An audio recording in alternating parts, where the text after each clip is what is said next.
Good evening, and welcome to Southern News Network. I'm Alex Schwach. Today is February 4th, and we'll keep you updated on the latest campus events, news, and sports.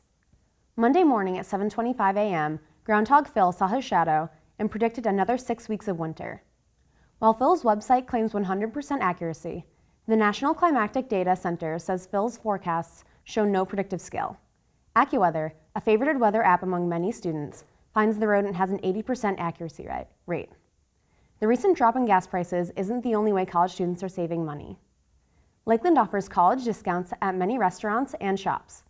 Kentucky Ave in particular has several locations that provide 10% discounts when you show your student ID. Palace Pizza, Fresco's, and Rafa Natural are among the downtown locations that participate. For the latest updates on student discounts, visit ylakeland.com. The pirate invasion in Tampa may have ended this weekend, but Gasparilla isn't over yet. The past 2 weeks have been filled with activities like the Children's Parade and the Pirate Festival. The festivities continue on February 21st and 22nd with the Gasparilla Distance Classic. Registration is still open for the 5K, 8K, 15K, and half marathon. Now let's check in with Valeria Sabate for this weekend's update in mock sports.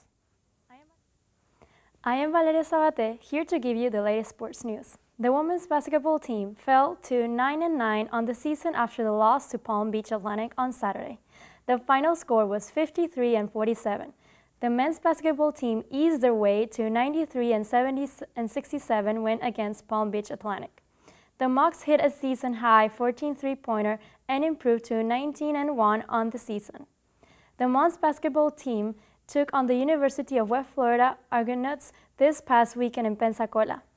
The Mocs fell short by 1 run during both doubleheader games on Saturday, but shouted great hitting potential for the seasons with hits by junior Dominic Brugani and Blake Swan in the first game, and by a pair of newcomers Sam McConis and Sean Sanders in the second game.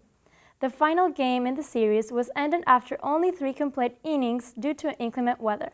At the stop of the game, the Mocs held a 2-1 lead on the top of the 4th with another run at the base.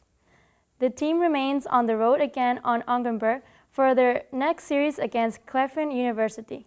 The first game will be on February 6 at 6 p.m., followed by a doubleheader on February 7 starting at 1 p.m.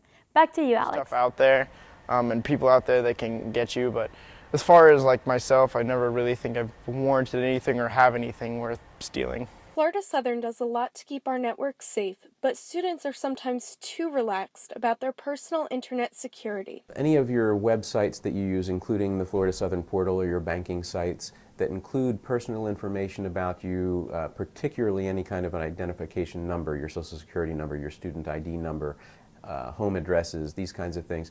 Be very careful with those websites. I don't really protect myself other than I have a couple variations between my passwords, but they're all pretty much the same.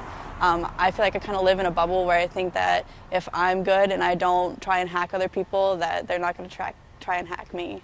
Internet security doesn't have to be difficult. There's technology available that takes the work out of remembering those long passwords. Instead of remembering them, perhaps get an app for your phone that is highly secure and will track all of your passwords for you. I use one regularly because I have so many different passwords and login IDs. Probably I would get concerned if I started having information that I felt like was worth hacking or had any sort of financial account that I felt was worth getting into. If the wrong people get a hold of credit card data, for example, or social security number, they can assume your identity online and incur financial obligations. The best way to stay safe is to be proactive and protect your accounts before something happens. For Southern News, I'm Rachel Belli. There is always entertainment scheduled for Scholars Weekends, but this year's February event is new to Florida Southern. FSC will be hosting its first Relay for Life on February 20th. The goal of Relay for Life is for the community to raise funds for cancer research and support. The FSC event has already raised over $2,000. Friday is the last day to register a team, so visit relayforlife.org to sign up your organization. There will be food, entertainment, and celebration on Mr. George's Green from 6 to 11 p.m. For more information, visit the FSC Relay for Life Facebook page. To follow up on last week's story about the FSC network, we are focusing on personal internet security. Rachel Belli has more about how students can stay safe. Thanks, Rachel. Remember, you can always visit the Tech Center for free virus protection, software, and computer advice. Thank you for joining us for this week's episode of Southern News Network. Stay tuned for the latest happenings on campus.